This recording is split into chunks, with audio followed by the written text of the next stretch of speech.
Yo, what's poppin', y'all? It's brother throwing it back at it with another Nikke video. The third anniversary live stream has finally concluded a little while ago.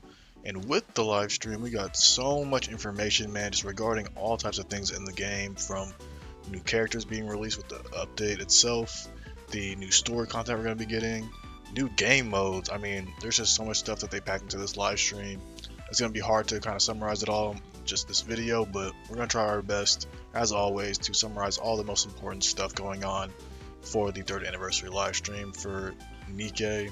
Before we get into that, they do, as always, usually drop a couple of CD keys for the community. So this time around, they dropped four. First one being 3 years with Commander.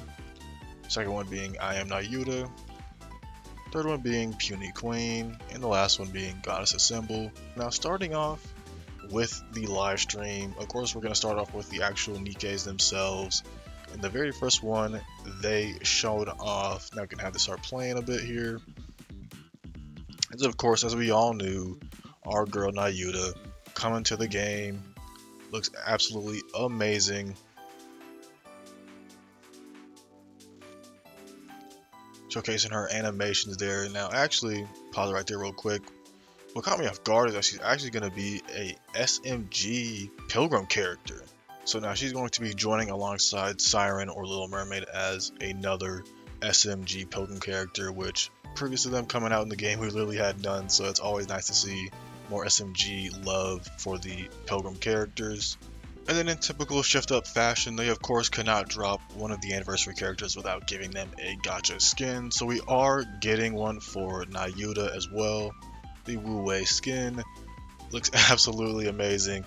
I mean, they really are going all out for Nayuta, having her be the best girl of this third anniversary celebration, which I'm not mad at it. I'm not mad at it at all. And then they do actually showcase a little bit of her gameplay itself. So of course, new Pilgrim Pickup Recruit banner, Nayuta. Pause right here real quick. She is going to be a supporter Burst 2 submachine gun unit, code Wind. So a lot going on to make her potentially be another heavy hitting meta character. Of course, Wind needs a lot of love. SBS is really the only one that's kind of carrying the damage when it comes to the Wind class. Of course, you have Asuka as well from Evangelion 2.0, but she's a limited unit, and you can't really expect her to be on everyone's account if they didn't play during that time. So outside of SBS, Wind definitely needs some more love. And of course, we have Little Mermaid as well, helping out with the damage as a supporter. So I'm sure there'll probably be a similar situation with Nayuta. Just going into her kit real quick, Nayuta is a supporter who enhances both her own and her allies' attack power and heals HP through memory absorption. Her burst skill increases allies' attack power and deals massive damage to multiple enemies. Now I have it playing on here. As you can see, her firing with the SMG, her burst skill, which this is the thing I kind of did see as part of the leak, so it did turn out to actually be her burst skill this time around, if I remember from my speculation video for the third anni.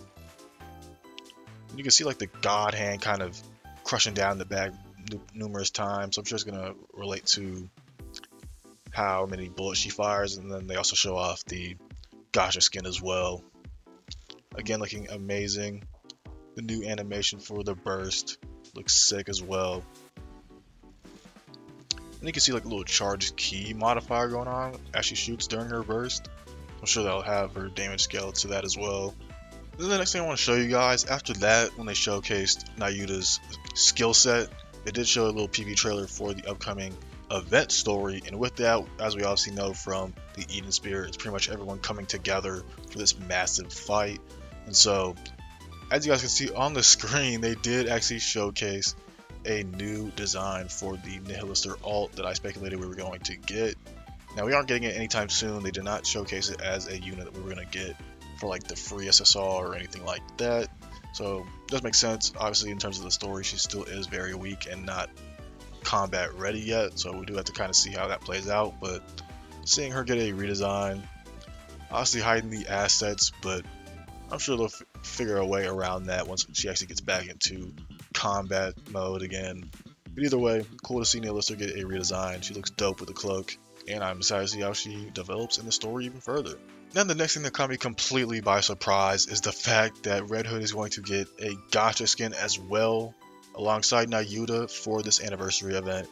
Obviously we knew that she was going to be coming back for a rerun banner alongside Dorothy and Modernia, but the fact that they also gave her a gacha skin is pretty crazy. So showcasing a little bit right here.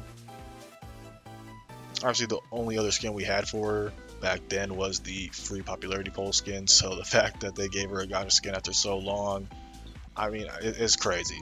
They're literally going all out for this anniversary in terms of definitely trying to empty your wallets with all these skins, but it's shift up, so what more can you expect? And then here's just another look at Red Hood's gacha skin as well. Again, looking pretty great, but I don't know if I'm going to be able to go for both the gacha skins, let alone one of them, so we'll have to wait and see for that. But after they showcase the visuals of her gacha skin, they do showcase again one of the 3 pilgrims that you can actually choose between Dorothy, Modernia, and Red Hood for the re-pickup or the rerun banner. So technically, in terms of this anniversary event, we are getting like 3 separate banners to really pull for. We're going to have Nayuta, we're going to have this one, then we're going to have our other anniversary character, which they haven't showcased yet, and there's a reason for that. Another thing that came out as a surprise for this anniversary event is the fact that we are actually getting Chime finally, but not as a banner. We are actually getting her for the free SSR character for the event. Very crazy to see. I did not expect them to do this for Chime. I did kind of expect her like in the past to be like a free SSR character if they didn't do like a double banner with her and Crown.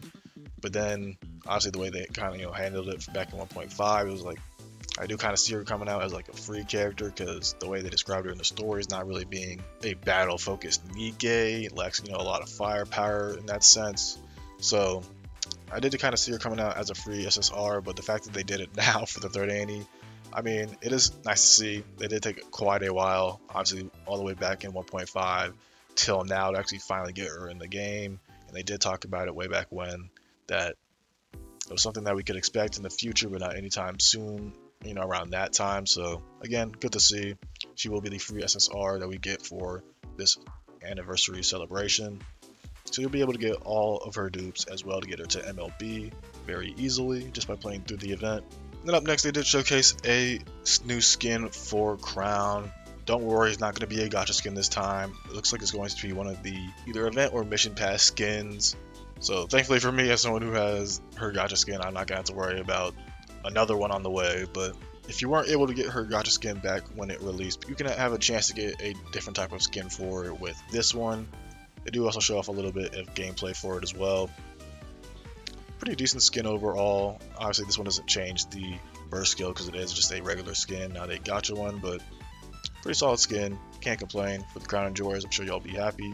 We are also getting a Little Mermaid skin as well. Again, not gacha, it's going to be some type of pass skin or like regular-esque skin. Again, for me, not sure if I would plan to go for it or not. Obviously, it's going to be a lot of money being spent. I already plan to be out of the country during this time anyway, so I don't know if I want to, put a lot of my funds into this. But again, I didn't go for Little Mermaid's gacha skin, so I do kind of want to have a skin for her. But I mean, this one looks nice. I'm not gonna lie, it looks nice, but I will have to wait and see if I decide to go for it or not.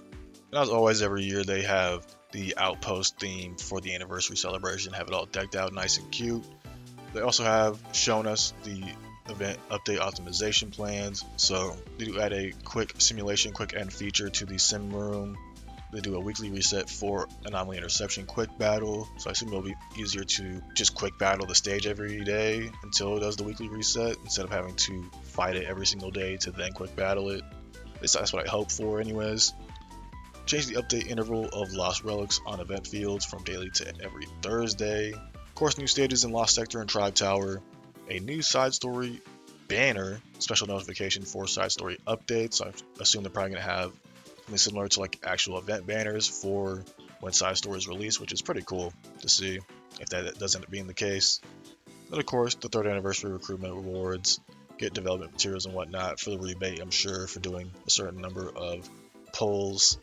Then here they also show off the new boss, Queen 001, aka the original Queen. This boss looks absolutely sick. You can see right there. If you remember back from Cinderella's event for the second anniversary Old Tales, we did finally see a glimpse of the Queen and what she looked like. So now being able to fight her for the first time is quite insane. I assume she'll be the actual boss for the new story mode as opposed to the event story, but that's honestly hard to tell.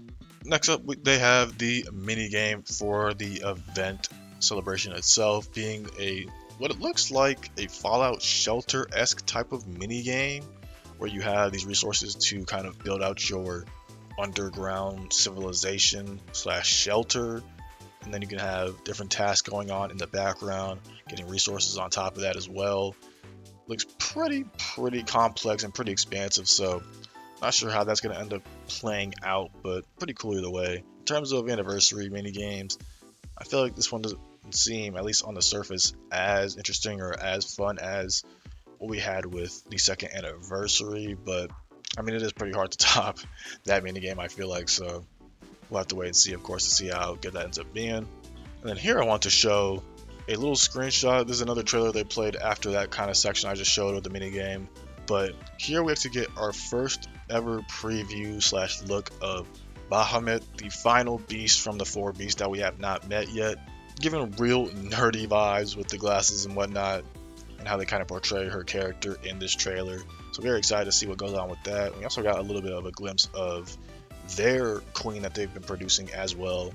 Bit of a spoiler if you haven't been caught up on the story, but this is third anni we're talking about. There's no way. You're not going to be getting spoiled if you're not caught up.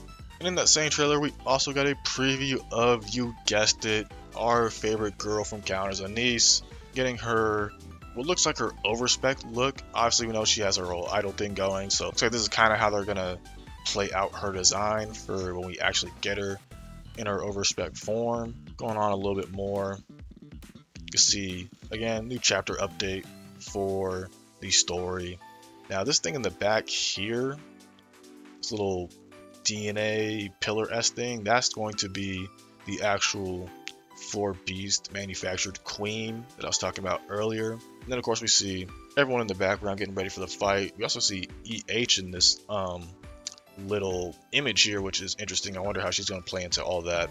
Then we also have, of course, Anni as the center star for a shining star in the arc to kind of wrap up her story plot. I'm sure by the time we get to New Year's, we can actually get it released as a banner. Again, that's just my speculation. And then finally, man, finally, after all this time of waiting, since day 1 of the game, when I found out she was even a character, we are finally getting Liberalio into the game as the second character in the 3rd anniversary celebration. So it's going to be, like I said, her and Nayuta. Again, saw from a mile away once the leak started coming out, and I'm just glad, man, to finally have it confirmed. I was literally holding my breath the entire stream because they just took so long in between announcing Nayuta and then announcing her. That I was like, bro, there's literally no way they don't announce her character, bro. Like, they literally didn't mention a single thing about her for so long besides like a little glimpse of her in the actual campaign update trailer. But I'm just happy, man. So going on with this, of course, we'll see a little bit of her gameplay as well. Surprisingly enough, she is also going to be a wind character. She's going to be a burst 3 sniper rifle attacker, which is very nice. Looks like they want to just give wind all the firepower this time around. So Liberalio is an attacker whose skill effects change depending on her target. Her burst skill increases her attack power and deals massive damage to multiple enemies. So very curious to see how she ends up looking as well. Keep moving on. Now, I will say they did not give her any type of skins, which is, you know, a little interesting to me. I'm sure she will get one in the future, of course, but no skins for Liberalio this time around. They focused it more on Nayuta and the rerun characters, and also the characters coming into the story. And then next up we have yet another boss, this time only one. Again, like I said, this is the 4 beast manufactured queen that we are going to be fighting. Like I said, now it looks more reasonable to assume that only this boss will be fighting in the new campaign. whereas the queen, the OG queen, will be fighting in the actual event story. So it looks like they're kind of going to play it off in that sense, having the actual event story be tied to this major fight against the OG queen, whereas the campaign will focus more on the commander, of course, and what he's doing in the Four Beast hideout, like I assumed he would land in, and then see how things play out in that sense, because I assume there's no way they're going to deal with the queen before the commander gets there, because, I mean, that would just be kind of insane, but we'll have to wait and see, of course. We have no idea at this point. And then last but not least for this video, I know it's probably going to be super long. There was a lot covered, like I said. There's just so much things going on. But finally, as well, after so long of all the dev notes that they explained it in, we're finally getting a taste of the actual surface content. It is going to be in a beta version, so do keep that in mind.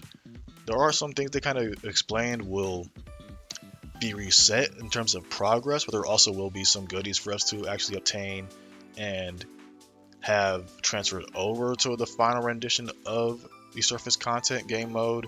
There's also, like, obviously some goodies we'll get for the beta version if you do end up playing the beta version of this game mode as well. So very excited. I do recommend you guys to actually check out this part of the live stream and see it for yourself, because there is a lot of stuff they showcased with this new game mode itself. There's actually a whole bunch of features in terms of the things that you can do in this mode, so I would heavily encourage you guys to check this part out for sure if you want to see all the parts that go into this game mode. So I know there was a lot going on, but that's pretty much going to do it for today's video. Again, it looks like there's, I know it looks like there's a lot more to the live stream, but the rest of it's pretty much the usual dev letter, dev interview, conversation, whatnot, and then them showcasing love to the artists who made the fan projects and all that good stuff. But that's pretty much going to do it for today's video. So again, to give an overcap of all the stuff we saw, we're getting Nayuta. She's getting a gacha costume. We're getting Liberalio. She's not going to get any costumes. Both are wind characters, so we expect some more firepower for wind. We're getting a siren costume. We're getting a crown costume. Both are what seem to be regular pass skins, not gacha skins. We're getting a gacha skin for Red Hood. We're getting a new game mode, finally a new permanent game mode, although it will be in beta starting off. Of course, new story, new campaign, the new event story as well, getting 2 new bosses for those stories respectively. And yeah, I think that pretty much covers it, guys. So again, hope you guys enjoyed this one. If you did, make sure to leave a like, comment, and subscribe to the channel. It helps out a ton. I am trying to get this one out as soon as possible, again, after the live stream actually ended. So I'm going to be going to bed right after I'm done with all this, but hope you guys enjoyed. It's your brother Frona, and I'll catch y'all in the next one. Peace out, y'all.